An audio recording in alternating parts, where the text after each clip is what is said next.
Guerrero still makes sense for the Mets? Did he ever make sense for the Mets? With still, I thought Steve Cohen may have tipped us off a little bit a few weeks ago when he spoke at spring training, and he sort of outlined the difficulty when he was posed directly about Vladimir Guerrero Jr. We don't hear this often, but and he sort of outlined the difficulty of the Mets situation of adding another long-term contract. It's not just Juan Soto for the Mets. They also have Brandon Nimmo locked up long-term. They have Francisco Lindor locked up long-term. So it's a little bit difficult when you sort of add another guy who, by the way, wants $500 million bucks into that situation. Yeah, or at least 500. I will say, though, that, look, anything can sort of happen. We've already seen that, right? And with the Mets, I don't think I would bet on the chances of Vladimir Guerrero suiting up for the Mets next season. But look, they come within a few games of getting to the World Series or losing in the World Series. All of a sudden, a lot of people are writing headlines about, hey, the Mets need to go out and get Vladimir Guerrero Jr. Or they win the World Series, revenue spikes way up. Pair that with Steve Cohen, I don't know, maybe.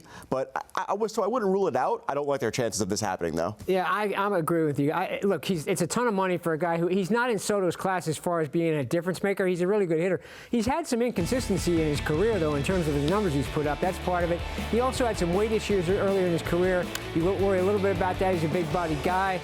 But I agree with you. I think the thing is, you don't want to load yourself down with these huge contracts. That'd be a ton of these huge contracts that would lock you up in terms of what you could do. I mean, Cohen can spend whatever he can spend, but he's not going to go crazy, I wouldn't think. So, I don't know. I feel like they can do it in other ways, especially if they have some guys coming up from the minors. I think this kid Clifford is a guy to keep an eye on, Ryan Clifford. He priced me out. I was all about, there's no way, $500 million. Are you insane? Or actually $600 million. They offered him $500. He turned it down. Word of advice, Vladdy, go back to the Blue Jays, take the $500 because you're not getting anything close to that on the open market, and certainly not from the Mets. Let's turn to, brought to you by your Tri-State Cadillac dealers. Britt, more likely to be the Mets' first baseman in 2026, Vlad Guerrero Jr. or Pete Alonso?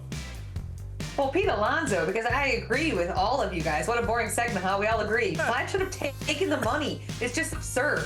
Some team is going to regret paying him if they do pay him $500 million, close to $600 million, whatever he wants. It's just not going to happen. Pete Alonso, I think, is going to opt into his deal. I don't think that the market for him is going to be what he thought it was going to be. And he is really exhibit A of turning down a contract extension and then realizing that he can't get that kind of money on the open market. So I think what you're going to see from Vlad Guerrero Jr. is taking less money somewhere else. The Mets, if they want to build a sustainable winner from within, which is what Steve Cohen has said, which is what David Stearns is brought in to do, then you don't make moves like that. You don't overpay for guys who aren't aging well, who are going to end up at first base, who have one tool in their toolbox. This isn't Juan Soto, as you all said already so eloquently. I don't see a scenario where the Mets go get Vlad Guerrero Jr., and it is a good move unless he comes at a deep, deep discount.